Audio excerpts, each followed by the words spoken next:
Na atividade de ciências, eu passei para casa a página 22 até a 49, tá? É o capítulo inteiro. Esse capítulo a gente viu um pouquinho no começo, no início, nas aulas, né? Que vai falar sobre os seres vivos, vai falar sobre cadeia alimentar, vai falar o que eles comem, vai falar dos animais em extinção, né? Vai falar também da reprodução e desenvolvimento dos animais, tá? Do fruto, da flor, tá? Resumindo, é sobre isso. Então, vamos às atividades direto? O texto traz muitas reflexões, cada página parece que tem uma. Então, eu não vou entrar nas reflexões, porque senão vai ficar muito grande os vídeos, tá? Vamos lá para a página 13.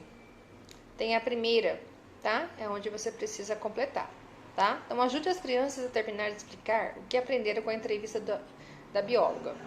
Então, em observação direta, você vê, por exemplo, o que? Então, quando a bióloga chega, ela olha, o que ela observa? O que ela pode pegar ali de observação?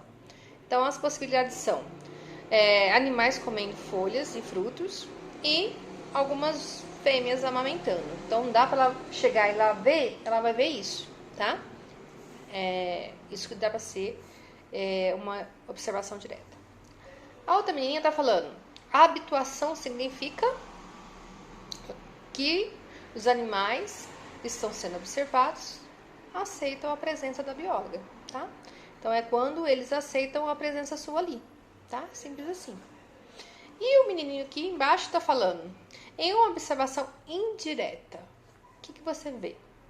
Bom, aí é mais fácil, eu acho, tá? Porque é tudo que a gente encontra, qualquer pista, né? Então, pode ser frutos comidos, galhos quebrados, restos, né, de alguma comida ou de semente e até mesmo fezes de animal. É muito comum, né? Eles acham uma fezes, né, o cocô do bichinho, e aí eles já sabem que por ali passou um bicho, tá? Então, isso aí são observações indiretas, tá bom? Na 2 é uma resposta pessoal, tá? O que chamou sua atenção no trabalho da cientista? O que você achou? Tá? O que você achou legal? É uma resposta pessoal, ok? Número 3. Ajude a terminar o esquema que começou a ser feito. Macacos prego. Podem comer, por exemplo, o quê? Sugestão, tem 4 aí, espaçozinhos. Pode ser frutos, pode ser flores, insetos, pequenas aves, esquilos, rãs, ovos. Você vai escolher 4, tá? Essa informação tá lá no texto, ok? Agora nós vamos lá para a página 17, tá?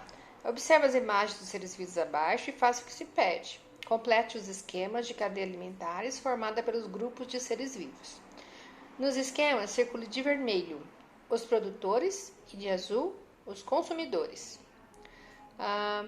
Para cada esquema de cadeia alimentar, escreva uma frase que descreva a relação alimentar que ele representa. Então, vamos lá. No A aí nós temos 3 animais, o tuiuiu, o piraputanga e a orelha de onça, que é uma planta aquática. Como ficaria esse esquema? Quem que eu coloco primeiro lá no esquema embaixo, nos 3 quadradinhos que tem aí? Sempre começando por quem? Quem lembra? Pelos produtores, né? Depois os consumidores. Então, primeiro seria orelha de onça. Depois, a piraputanga. E por último, o tuiuiu. E tá pedindo, então, para circular de vermelho os produtores e azul os consumidores. Então, de vermelho, quem vai ser? O primeiro quadradinho, você vai circular ele, tá? Orelha de onça. E os outros 2, eles são os consumidores, né? Tanto o peixe como a ave. Então, você vai circular aí de azul. Vamos pro B? Nós temos aí capim, jacaré e capivara. Quem vai no primeiro? O produtor. Quem é? O capim. Depois, quem come o capim? A capivara. E quem come a capivara? O jacaré. Tá? Se você acertou, belezinha, tá? E circula. De vermelho, que é o produtor, é o capim. E o de azul, a capivara e o jacaré. E você tem que fazer uma frasezinha, né, sobre eles. Na primeira, como poderia ficar? Vou sugerir uma, tá? Se você não fez. O piraputanga come orelhas de onça, que é uma planta aquática, e pode ser comida pelo tuiuiu. Aí é uma frase. Eu usei todos eles, todos os personagens dessa cadeia. O segundo, como poderia ser? A capivara pode alimentar-se de capim, mas também pode ser comida pelo jacaré. É uma frase, tá? Você tem que fazer uma frase utilizando os três personagens aí, tá? O que eu falei foi uma sugestão, tá bom? Continuando, vamos lá. Nós vamos ter agora atividade na página 18 ainda, tá? Então vamos lá. Leia as anotações de um pesquisador que estudou as capivaras no Pantanal. Depois faça o que se pede. Então vocês têm que ler aí bonitinho o que aconteceu dia 30 de março, dia 30 de junho e dia 1º de julho. O que representa o esquema feito na caderneta no 1º dia de julho? O que ele escreveu ali? Bom, se você falar que foi um esquema utilizado para representar as relações alimentares deles, você acertou. Ali está falando justamente isso, o que a gente aprendeu lá em cima, tá? B. Preencha o quadro listando os seres vivos citados pelo pesquisador. Quem que ele citou como produtor? Capim e as plantas aquáticas. E quem foi o consumidor? Foram dois. Quem? A capivara e a onça. Bem, se você fez isso, você acertou. C. Aqui também é uma reflexão que eu não vou entrar, porque tem que pensar, né, trocar ideia aí com você e com quem está te ajudando, tá bom? Vamos continuar. Número 3. Explore a imagem do parque temático da cadeia alimentar. E responda. Na ilustração acima, as pessoas representam recursos materiais e circulam pelas estações. Por quais estações os recursos materiais passam? Tá fácil demais. É um trenzinho que está passando por algumas estações. Quais são elas? Aí você vai escrever. Então, são a estação dos produtores, dos consumidores primários, dos consumidores secundários e, por último, os decompositores. Essa é a resposta. Se você acertou, parabéns. Lá vem mais uma resposta pessoal. Escreva no caderno exemplos de outros seres vivos que poderiam ser encontrados em cada uma das estações. É no caderno. Se couber no livro, acho que o espaço é pequenininho, né? Mas é uma resposta pessoal. Você pode escrever um bichinho de cada, tá? Ou um ser vivo de cada, melhor falar. C. Em sua opinião, qual poderia ser o início de uma volta pelo parque temático? E qual poderia ser o fim de uma volta? E também é um pouco pessoal isso, né? Então eu posso te dizer que poderia ser: a estação pode começar com os produtores e finalizar nos decompositores. Pode ser como o certo, né? Mas você pode mudar também o caminho, tá? Não tem problema não. Tem um resumo na próxima, né? Que não tem atividade nenhuma. Nós vamos lá para a página 21. Na página 21, a primeira é uma resposta pessoal de reflexão, né? Que animais do Pantanal você estudou neste capítulo? Do que eles se alimentam? Tá pedindo para fazer no caderno. Refaça a lista que você começou a fazer na sessão para iniciar. Lá em cima, eu não lembro disso não. Mas de qualquer forma é uma lista de animais do Pantanal, tá? Então o que tem no Pantanal? Você lembra? Capivara, onça pintada, tuiuiu, aquele peixe que eu não lembro agora o nome. Tem várias coisas que você já viu. Só fazer essa lista, tá? Número 2. Compare os esquemas feitos por duas crianças. Qual deles representa de forma mais adequada o sentido em que caminham os recursos fornecidos pelos alimentos em uma cadeia alimentar? Explique a sua resposta. Para explicar, é só oralmente, né? Mas qual dos dois estão corretos? O primeiro ou o segundo? O primeiro. Por quê? Qual é a diferença? São as setinhas, né? As setinhas faz parte dos esquemas. Número 3. Complete o esquema das relações alimentares entre os seres vivos a seguir. Quem está lá no topo da cadeia? A onça pintada. Depois vem quem? O boi e o veado. E por último o capim. Então o capim, seguindo a setinha, quem come ele é o boi ou o veado, e quem come os dois é a onça pintada, tá? É sempre no sentido da setinha, tá? Do produtor dos consumidores. Bom, nós vamos entrar no segundo capítulo, que fala sobre a extinção. Tem algumas atividades ali para refletir, que eu não vou repetir com vocês. Tem um joguinho que não dá para fazer. Preservar é preciso, tá falando sobre as araras azuis. E aí tem os 3 menininhos discutindo de novo, tá? Então vamos lá, na número 1 dessa página aqui deixa eu ver a página 25.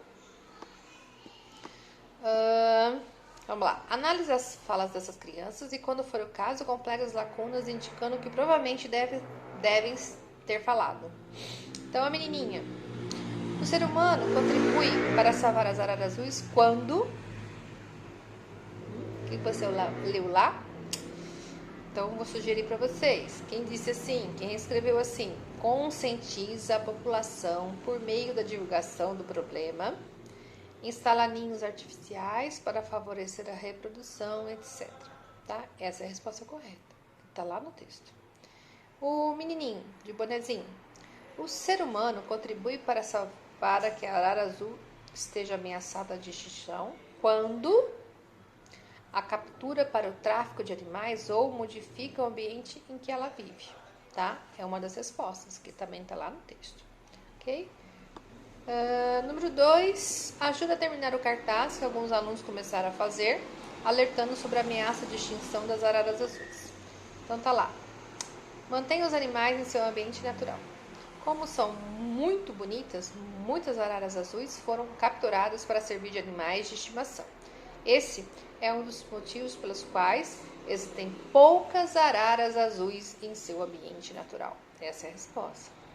Para evitar que isso ocorra, nunca retire animais da natureza para criá-los como um bicho de estimação. Tá? Bonito cartaz, né? A gente podia até fazer mais pra frente, né? Porque muitos animais, infelizmente, morrem por ser tirado, né, do seu ambiente natural, tá? Simplesmente para decorar uma casa, uma gaiola, né? Isso é errado, infelizmente, porque alguns animais já nem existem mais por causa disso. Vamos continuar.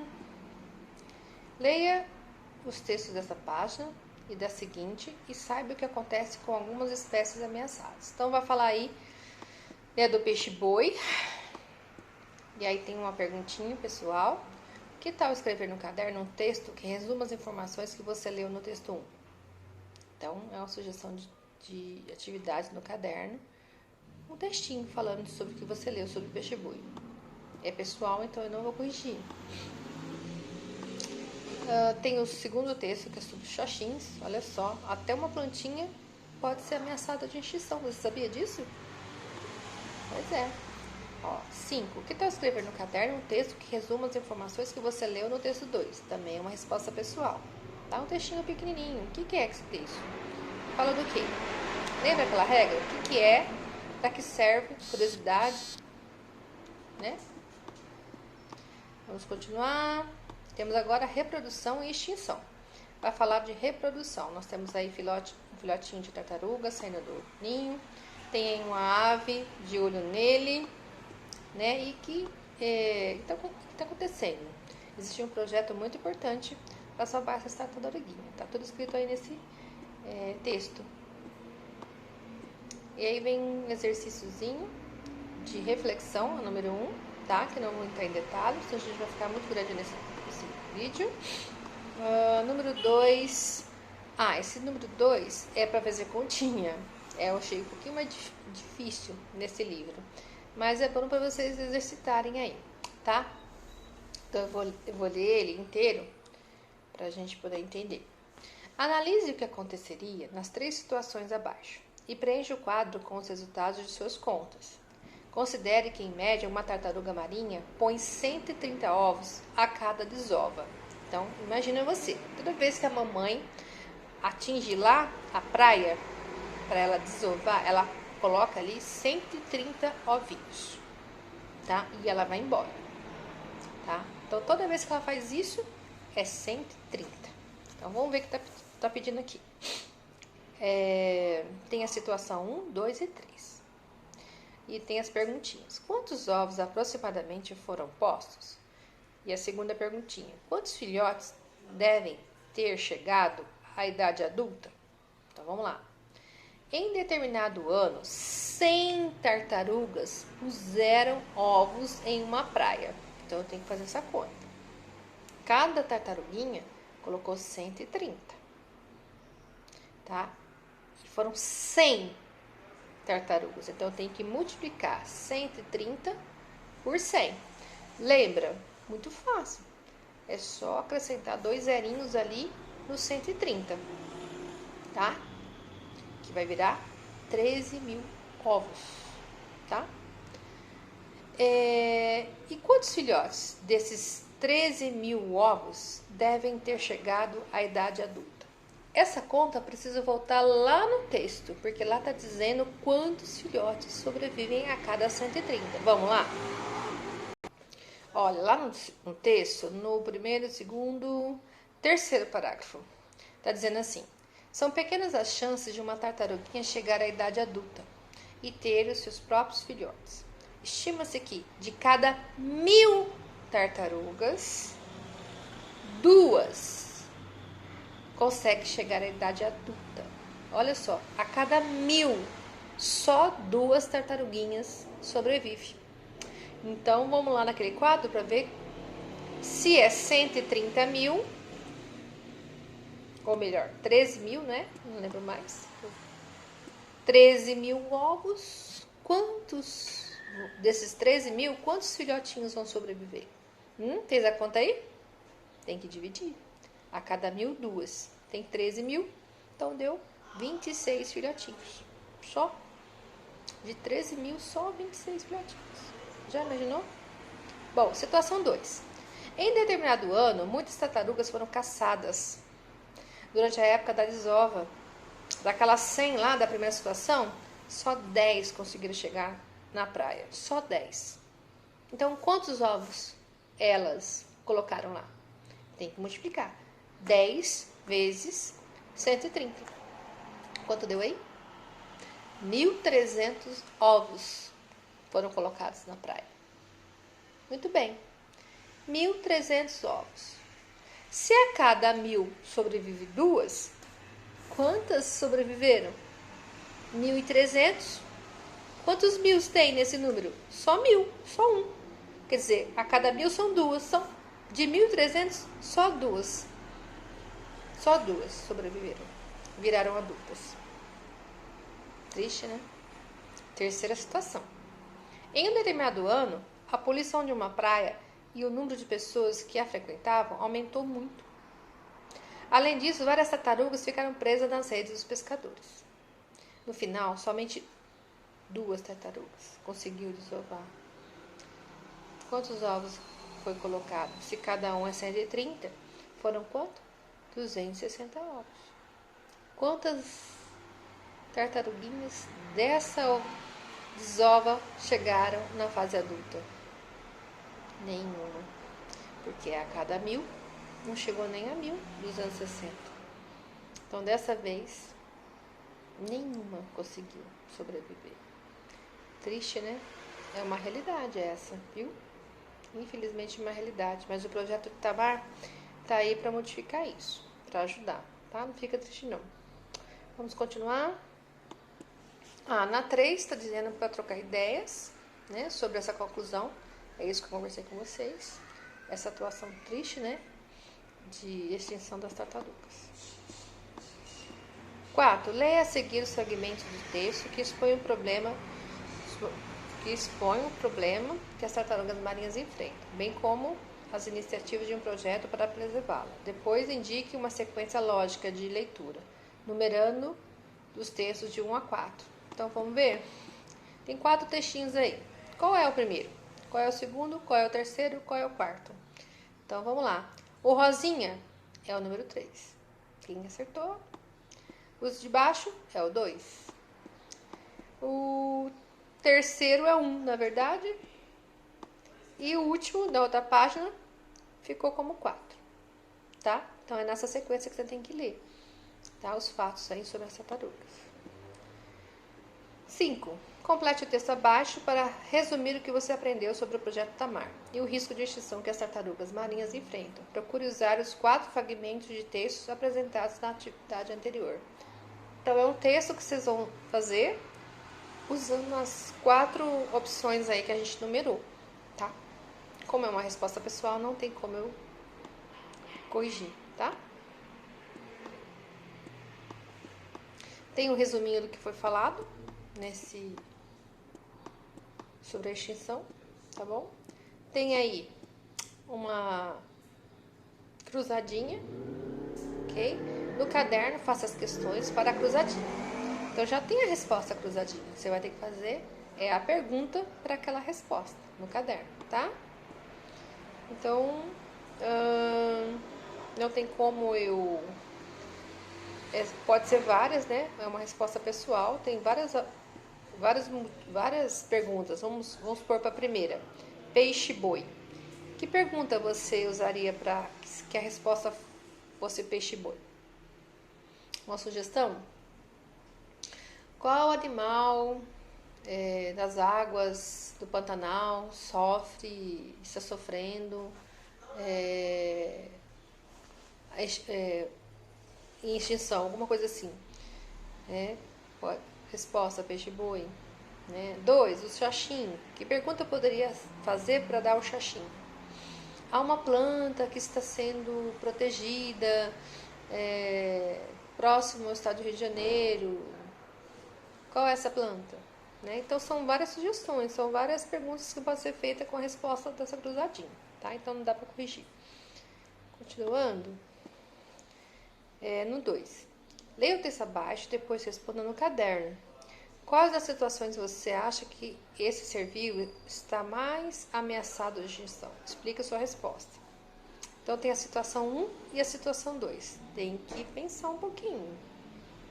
Tá? Tem que pensar um pouquinho.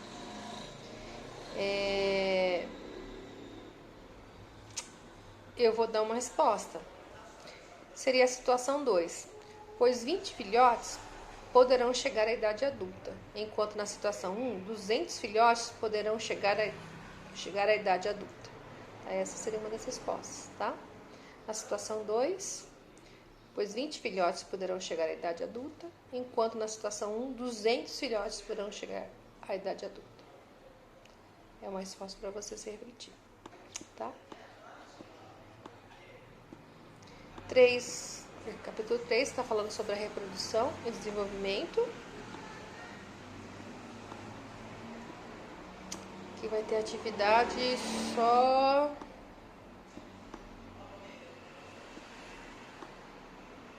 na página 37. Tem um quadro que a gente vai responder aqui, tá? Que eu vou ajudar colocando as respostas corretas, tá? Com um colega, com a sua mãe ou com alguém aí, tá? Pesquise sobre a reprodução e o desenvolvimento de diferentes animais. Preencha os quadros abaixo utilizando as informações de suas pesquisas. O texto, o livro já dá uma base boa, tá? E quem conseguiu fazer a pesquisa melhor ainda, né? Então, vamos lá. Resumo das pesquisas sobre reprodução e desenvolvimento de animais. Animais que nascem de ovos. Exemplos de animais que nascem de ovos. Então, pode ser sapo, rã, avestruz, galinha, bicho da seda, minhoca, cobras, salmão. Tem muitos, tá? Tem bastante. Curiosidades que vale a pena citar desses animais. Então, os sapos colocam ovos dos quais eclodem girinos, que passam por uma transformação, chamada metamorfose. Bicho da seda, por exemplo, nasce em forma de uma lagarta, que depois de construir seu casulo, transforma-se numa mariposa. As cobras podem colocar diversos ovos, muitos ovos, como as tartarugas. Enfim, são várias curiosidades, você pode citar uma ou duas, tá? Segundo quadradinho, animais que desenvolvem dentro da barriga da mãe. Onça, bezerro, vaca, tantos outros, né? São vários aí. A gestação da onça dura aproximadamente 100 dias. É uma curiosidade, tá? Sugestão de curiosidade. Se você fez alguma outra, vale também. Terceiro quadradinho, animais que cuidam dos filhotes. Avestruz, onça, ser humano, né? Curiosidades sobre isso. O avestruz macho é quem choca os ovos e cuida dos filhotes. A onça costuma dar luz a 2 filhotes por vez. São duas curiosidades. Se você acha alguma outra, não tem problema. Animais que não cuidam dos seus filhotes. O rã, a rã, o sapo, salmão, bicho da seda, minhoca. Esses animais não recebem nenhuma ajuda dos pais para achar seus alimentos, nem para se proteger. Se você acha alguma outra curiosidade, tudo bem. Animais que passam por metamorfose. O sapo, bicho da seda, a borboleta.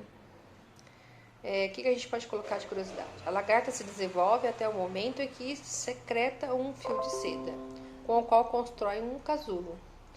E dentro deste, que passará a se transformar e vai adquirindo o formato de corpo de uma borboleta adulta. É uma curiosidade, uma sugestão de curiosidade. Se você completou ou teve outra, não tem problema. Basta ser uma curiosidade, tá? Vamos lá, 2. Veja as fichas de pesquisa sobre reprodução e desenvolvimento de animais que alguns alunos expuseram no mural da turma. Use as informações obtidas dessa pesquisa para complementar o quadro da página anterior. Então, isso aqui é para ajudar a responder o quadro anterior que a gente já corrigiu. Eu tô indo um pouquinho mais rápido porque é longo os vídeos, né? Para responder, para corrigir.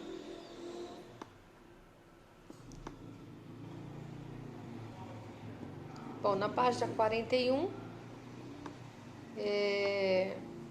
tem uma perguntinha aí. Observe as imagens das flores e a indicação de suas estruturas sexuais. Escreva nos quadrinhos a letra da imagem que corresponde à legenda mais adequada. Então, tem 3 imagens, A, B, C, e tem que corresponder aos quadrinhos. Então, nos quadrinhos vai ficar o primeiro C, o segundo A e o terceiro B. Tá? Quem acertou? Parabéns! Aqui é para vocês colocarem nas setinhas as partes das flores. Então, tem que indicar onde está a estrutura masculina e a estrutura feminina de cada flor, tá?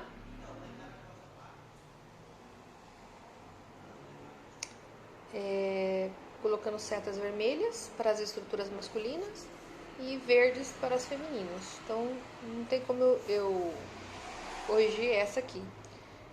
Vocês têm que consultar o texto, mas o que eu posso dizer aqui? Na primeira branquinha aqui, do meu lado esquerdo seriam as masculinas e do meu lado direito as femininas. E na vermelhinha, do lado direito estrutura feminina e do lado esquerdo estrutura masculina, tá bom?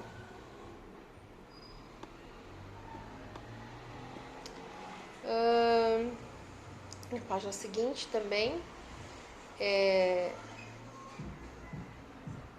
para vocês escreverem as respostas no caderno sobre as dúvidas das meninas. Então, a primeira menininha de camisa amarela, menininho, eu acho. O que as pessoas querem dizer quando falam que as abelhas fazem o casamento das flores?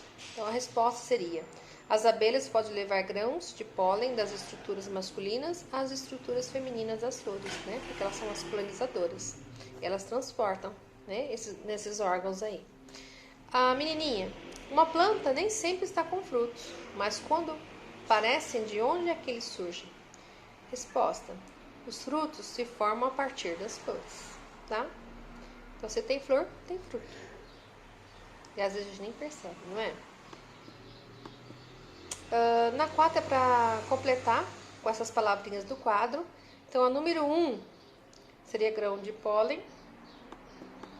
A 2, pétalas e fruto. 3, o fruto.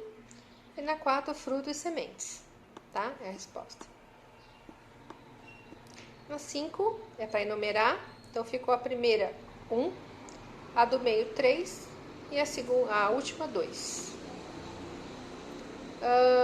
Na 4, era vocês colocarem os nomes referente às partes das frutas. Então, no pêssego ficou casca, polpa e semente, tá facinho, né? No abacate, casca, polpa e semente. Casca, polpa e semente. Na melancia tá facinho. E a página também, né? Casca e semente.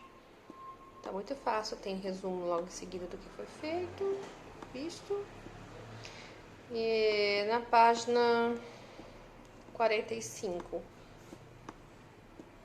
tá pedindo, indique os números de 1 a 4, a sequência que revela o desenvolvimento do fruto da berinjela. Então, o primeiro quadrinho é o 3, do lado seria o 4, a número 1 é a primeira de baixo e a número 2 do lado. Então, ficou 3, 4, 1, 2. Também não tá difícil, não. A número 2 é uma resposta pessoal no caderno, explicando sobre a metamorfose, tá? A gente viu muita coisa lá em cima, então tá fácil de fazer um textinho, é pessoal. A 3 é para identificar o ser vivo representado e o estágio da vida que ele está. Então, primeiro tem o sapo aí, é um sapo adulto, né? Do lado dele tem uma borboleta adulta. E embaixo tem um girino, que é filhote, e a lagarta, que é filhote. Tá? Respondido, então. Tem o Tecendo Saberes, que é um resuminho aí, falando de energia, tá? Então, tem como completar aí na página 46. Os primeiros espaços aí é energia, depois sol, produtores e consumida.